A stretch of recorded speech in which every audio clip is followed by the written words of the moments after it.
ભાદરણ બાદ સ્વામીશ્રીના અભ્યાસનું સ્થળ ખંભાત રહેલું. ત્યાં કોલમપાડામાં આશરે 2 મહિના અને ત્યાર પછીથી હનુમાન પોળમાં લગભગ 6 મહિના તેઓ રહેલા.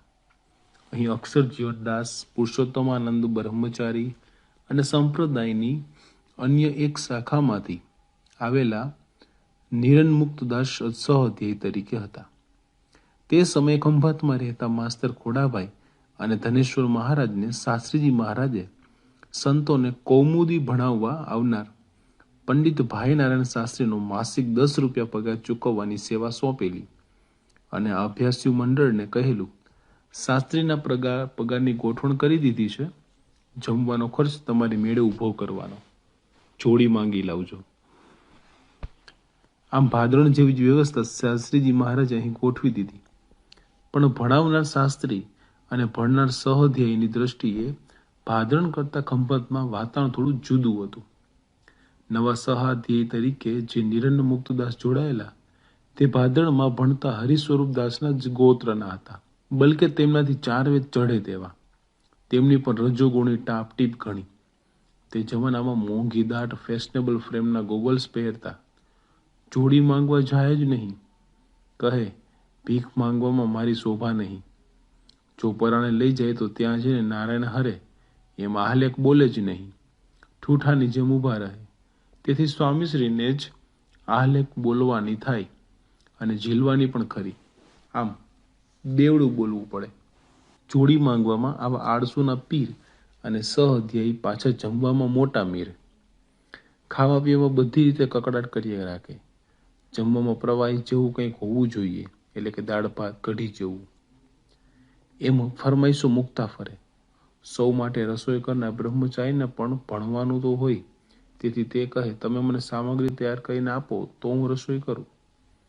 ત્યારે નિરંજન મુક્તદાસ કહે, તમે ભણવા આવ્યા છો ને, હું ભણવા આવ્યો છું, માટે હું કાંઈ નહીં કરું. તે સાંભળી બ્રહ્મચારીએ પણ કહી દીધું, તો હું ભાખરી અને શાક એમ 2 જ વાનગી કરીશ. આ સાંભળી નિરંજન મુક્તદાસ સિંહ આવ્યા થઈ ગયા. પરંતુ તે વખતે સૌને સંભાળ લેવાની પ્રકૃતિ ધરાવતા સ્વામીશ્રીએ સૌ રાજી રહે તેવો માર્ગ કાઢી આપતા કહ્યું, અમે બધું કરશું, પણ રસોઈ તો બધી જ કરો. કારણ કે સૌને ભણવાનું છે, તે સારી રીતે જમવા તો જોઈએ. પછી તો સ્વામીશ્રી અને અક્ષર જીવનદાસ બંને શાક સમારી આપે. વધેલી તપેલી તપેલાને કાંટેવાળો કરી દે. દાળ ચોખા તૈયાર રાખે. લોટ પણ ચાળીને તૈયાર કરી દે. લાકડા લઈ આવે, ચૂલો પેટાવી દે, પાણી ભરી દે. ત્યારબાદ બ્રહ્મચારી રસોઈ કરે. જોકે તેઓને માત્ર વઘાર કરવાનો જ રહેતો. રસોઈ તૈયાર થઈ પછી રોટલી બનાવવાની થતી. તે માટે બ્રહ્મચારી દૂધમાં લોટ બંધાવે. સ્વામીશ્રી રોટલી પણ કરે. ક્યારેક વણે તો ક્યારેક શેકે. પછી ઠાકોરજીના થાળ માટે થાળી વાટકા તૈયાર કરે. થાળ ધરાવી જમવા બેસે. સંતો જમવા બેસે ત્યારે જ પેલા નિરંજન મુક્તદાસ આવે અને રસોઈ થઈ હોય એમાં વાંધા વચકા કાઢે કે તમે આજે રસોઈ બરાબર નથી કરી, ભાખરીમાં આમ છે અને શાકમાં તેમ છે વગેરે કહીને તકરાર ઊભી કરે. સામે બ્રહ્મચારી પણ મોરચો માંડે. ત્યારે વળી પાછા સ્વામીશ્રી બંનેને સમજાવીને માંડ ગાંઠ ઉકેલે. રસોઈ વગેરેના વાસણ ઉટકવા માટે નિરંજન મુક્તદાસ કેડ વાળવામાં કાયર. તેઓ એમ કહે કે હું કઈ ચાકર ઓછો છું.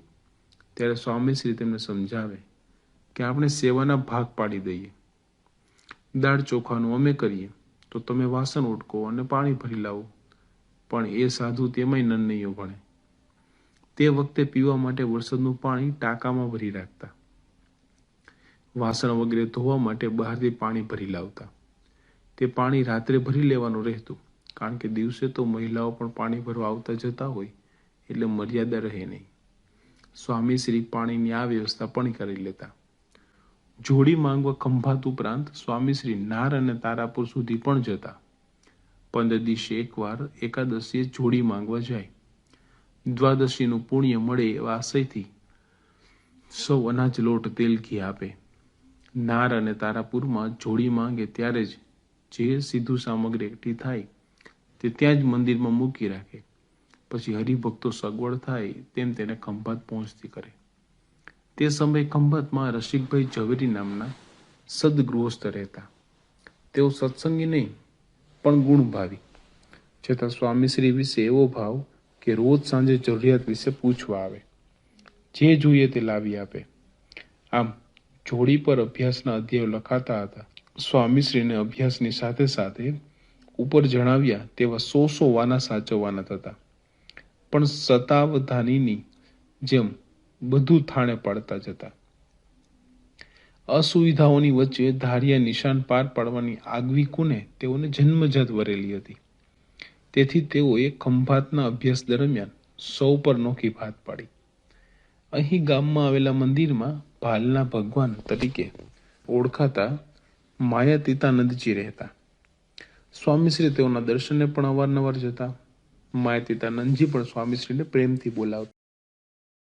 રાતની કથા પૂજ્ય શાસ્ત્રીજી મહારાજ કરતા હોય અને તેમાં કેટલાક નવા નવા પ્રસંગોની જૂની અદ્ભુત વાતો સ્વામીશ્રી કરતા હોય તે સાંભળી ગામના તેમજ બહાર ગામના સત્સંગીઓને આનંદ અને આશ્ચર્ય થાય અને દરેક જગ્યાએ પૂજ્ય સ્વામીશ્રીના વખાણ કરે અને કહેતા કે અહીં ઘણા સાધુઓના મંડળો આવે છે, પણ આવી વાતો તો કશે સાંભળી નથી. 47ની સાલના ઉપરોક્ત પ્રસંગ પછી 48ની સાલમાં મારે મેટ્રિકનો અભ્યાસ કરવા વડોદરા રહેવાનું હતું ને સ્વામીજી પણ તે જ વર્ષે વડોદરા ભણવા પધાર્યા ને રંગાચાર્યના નામે મધ્વ સંપ્રદાયના એક દ્રાવિડી શાસ્ત્રી પાસે તે પોતે સચ્ચિદાનંદ, માયાતીતાનંદ બ્રહ્મચારી તથા કૃષ્ણપ્રિયાદાસ એ 4 જણના અભ્યાસ માટે તેમને વરતાલ તરફથી મોકલ્યા હતા. સંત સિદ્ધાર્થ કૌમુદીનો અભ્યાસ કરાવતા આ શાસ્ત્રી દરરોજ સવારે 9-10 વાગે બધાને ભણાવવા મંદિરે આવતા.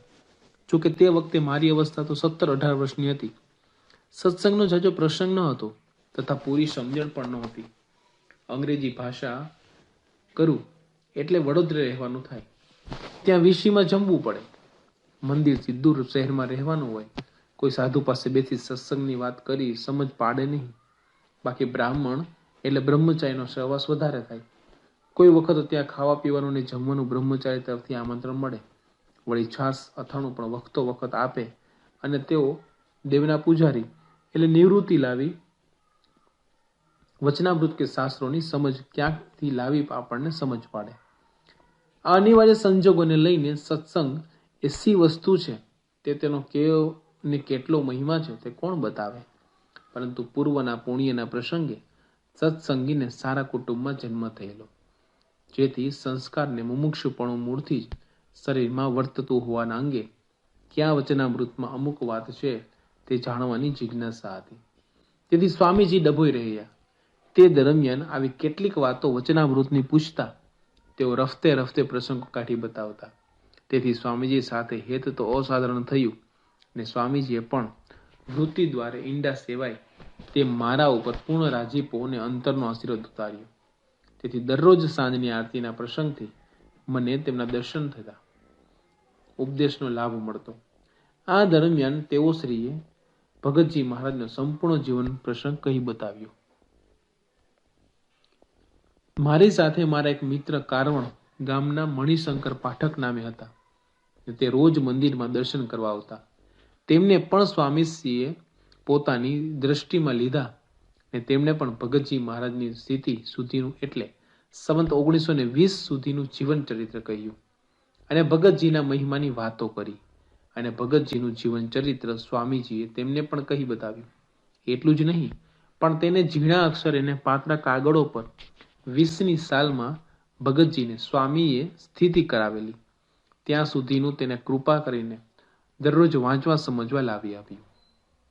તે કાગળો તેમણે મને વંચાવતા મને ઘણો જ હર્ષ ઉપજ્યો ને મેં પણ ગુપ્તપણે તે ઉતારી લીધું.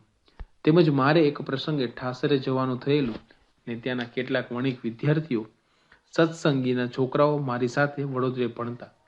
તેઓ ભેગા થવાથી તેમને આપતા તેમણે પણ ગુપ્તપણે રાતમાં ઉતારી મને પાછું આપ્યું. પણ તેમણે ઉતારી લીધા મને તુરત ખબર પડી નહીં. મણિશંકરને સ્વામીજીએ કહેલું કે આ કાગળો કોઈને આપશો નહીં, પરંતુ સ્નેહ ભાવથી તેમને આપ્યા તે મેં લખી લીધું. તેમજ ઠાસરાવાળાએ લખી લીધું. 49ની સાલમાં આચાર્ય શ્રી વિહારીલાલજી મહારાજે ગઢપુરમાં લક્ષ્મીવાડીમાં મૂર્તિઓ પધરાવી મોટો મહોત્સવ કર્યો તે વખતે ભગતજી આવવાના હોવાથી શાસ્ત્રીજીએ અમને ખબર આપતા અમે ગઢપુર ગયા.